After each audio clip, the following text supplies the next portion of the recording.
Hi sir, ನಮಸ್ಕಾರ. Hi sir, ಎಲ್ಲರಿಗೂ ನಮಸ್ಕಾರ. ನೋಡಿ, Rajalakshmi fashion, Evin road, Bengaluru. ನೋಡಿ, ಇವಾಗ ಚೂಡಿದಾರ್ ಸೆಟ್ ತೋರಿಸ್ತಾ ಇದ್ದೀನಿ. 1100 ಇಂದ 1500 ತನಕ ಇದೆ.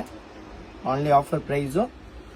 ನೋಡಿ, ಎಲ್ಲ ಕ್ವಾಲಿಟಿ, ಎಲ್ಲ ದುಪ್ಪಟ್ಟ ಎಲ್ಲ ಗ್ರ್ಯಾಂಡ್ ಆರ್ಗನ್ಸ್, ಎಲ್ಲ sequence work. Only offer price. ಏನ್ ರೇಂಜ್ ಸರ್?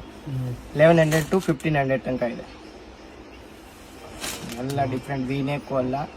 ಇನ್ನು ನಿಮಗೆ ಹೋಲ್ಸೇಲ್ ಬೇಕಂದ್ರೆ ಬಂಡಲ್ ಟು ಬಂಡಲ್ ಇನ್ನೂ ಕಡಿಮೆ ರೇಂಜ್ ಆಗುತ್ತೆ. ಎಲ್ಲ ದುಪ್ಪಟ್ಟ ಕೂಡ organza sequence. Only offer price. Online order available ಇದೆ. ಎಲ್ಲ different item. Chiffon dupatta, organza dupatta, all dupatta available. ಏನ್ size sir? M to XXL. ನೋಡಿ, ಜೈಪುರಿ ಕಾಟನ್. ನಮ್ಮ ರಾಜಸ್ಥಾನಲ್ಲಿ ತುಂಬ fashion Jaipuri cotton. All different pattern dupatta ಎಲ್ಲ ಸೀಕ್ವೆನ್ಸ್. ಕೆಳಗಡೆ ಬಾರ್ಡರು, ಪ್ಯಾಂಟ್ಗೂ ಕೆಳಗಡೆ ಬಾರ್ಡರ್ ಬರುತ್ತೆ. ಎಲ್ಲ ಡಿಫ್ರೆಂಟ್ ಐಟಮ್. ನೋಡಿ, ಇದು ಮಸ್ಲಿನ್ ಸಿಲ್ಕು. ಎಲ್ಲ ಡಿಫ್ರೆಂಟ್ ಮಸ್ಲಿನ್ ಸಿಲ್ಕು. ವಿ ನೆಕ್ಕಲ್ಲಿ ತುಂಬ ಪ್ಯಾಟರ್ನ್ ಸಿಗುತ್ತೆ. ಎಲ್ಲ ಡಿಫ್ರೆಂಟ್. ಇವಾಗ ಕಸ್ಟಮರ್ ವಿ ನೆಕ್ ತುಂಬ ಕೇಳ್ತಾ ಇದ್ದಾರೆ. ಎಲ್ಲ ಡಿಫ್ರೆಂಟ್ ಪ್ಯಾಟರ್ನ್. ನೋಡಿ, ಕಾಂಟ್ರಾಸ್ಟಲ್ಲಿ ಬೇಕಾ? ಕಾಂಟ್ರಾಸ್ಟಲ್ಲಿ ಇದೆ. ದುಪ್ಪಟ್ಟ ಕೂಡ ಚೆನ್ನಾಗಿದೆ. V neck full work.